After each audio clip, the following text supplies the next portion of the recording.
شروع اللہ کا نام لے کر جو بڑا مہربان نہایت رحم والا ہے۔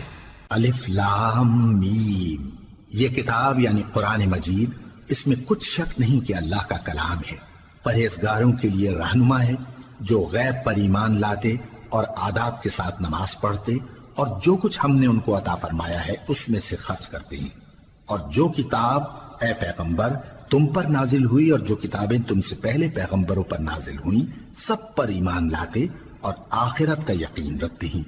یہی لوگ اپنے پروردگار کی طرف سے آئی ہوئی ہدایت پر ہیں اور یہی لوگ کامیاب ہیں۔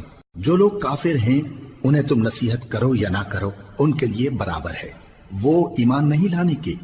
اللہ نے ان کے دلوں اور کانوں پر مہر لگا رکھی ہے اور ان کی آنکھوں پر پردہ پڑا ہوا ہے اور ان کے لیے بڑا عذاب تیار ہے۔ اور بعض لوگ ایسے ہیں جو کہتے ہیں کہ ہم اللہ پر اور روز آخر پر ایمان رکھتے ہیں، حالانکہ وہ ایمان نہیں رکھتے۔ یہ اپنے خیال میں اللہ کو اور مومنوں کو دھوکہ دیتے ہیں، مگر حقیقت میں اپنے سوا کسی کو دھوکہ نہیں دیتے اور اس سے بے خبر ہیں۔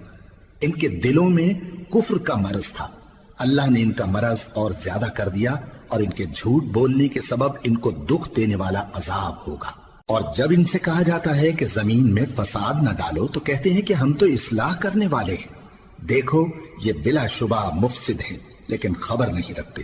اور جب ان سے کہا جاتا ہے کہ جس طرح اور لوگ ایمان لے آئے تم بھی ایمان لے آؤ تو کہتے ہیں بھلا جس طرح بے وقوف ایمان لے آئے ہیں اسی طرح ہم بھی ایمان لے آئیں۔ سن لو کہ یہی بے وقوف ہیں لیکن نہیں جانتے۔ اور یہ لوگ جب مومنوں سے ملتے ہیں تو کہتے ہیں کہ ہم ایمان لے آئے ہیں، اور جب اپنے شیطانوں میں جاتے ہیں تو ان سے کہتے ہیں کہ ہم تمہارے ساتھ ہیں، اور مسلمانوں سے تو ہم ہنسی کیا کرتے ہیں۔ ان منافقوں سے اللہ ہنسی کرتا ہے اور انہیں مہلت دیا جاتا ہے کہ شرارت و سرکشی میں پڑے بہک رہے ہیں۔ یہ وہ لوگ ہیں جنہوں نے ہدایت چھوڑ کر گمراہی خریدی تو نہ تو ان کی تجارت ہی نے کچھ نفع دیا اور نہ یہ ہدایت یاب ہی ہوئے۔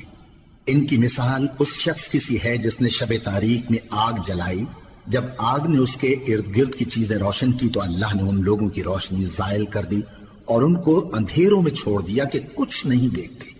یہ بہرے ہیں، گونگے ہیں، اندھے ہیں کہ کسی طرح سیدھے رستے کی طرف لوٹ ہی نہیں سکتے۔ یا ان کی مثال میں کسی ہے کہ آسمان سے برس رہا ہو اور اس میں اندھیرے پر اندھیرا چھا رہا ہو اور بادل گرج رہا ہو اور بجلی کوند رہی ہو تو یہ کڑک سے ڈر کر موت کے خوف سے کانوں میں انگلیاں دے لے۔